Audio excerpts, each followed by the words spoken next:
हजरत अली रजी अल्लाह अन्हो कब्रिस्तान गए तो कब्र वालों से कहने लगे कि तुम्हारा क्या हाल है।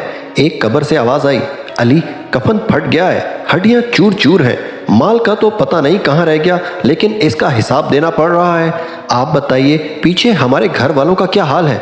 तो हजरत अली करम अल्लाह वजह फरमाने लगे, जहाँ तुम बैठते थे वहाँ कोई और बैठने लग गया है। तुम्हारी बीवियों ने नए निकाह कर लिए हैं, तुम्हारे दोस्तों ने नए दोस्त बना लिए हैं। अब तो लोग तुम्हें याद भी नहीं करते, अब तो तुम्हारा जिक्र ही नहीं करता कोई, अब तो तुम्हारा तस्करा भी खत्म हो चुका है।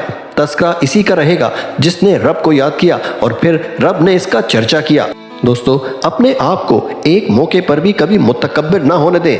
आजिज़ी हुस्न है जिंदगी का, खजाना आए तो कारून ना बने, महल बनाए तो शद्दाद ना बने। अगर अल्लाह दौलत अदा करे तो कभी भी अपने आप को नमरूद और फिरौन ना बनने दें। इक़्तिदार मिले तो कभी भी अपने आप को हलाकू खान और चंगेज़ खान ना बनाओ।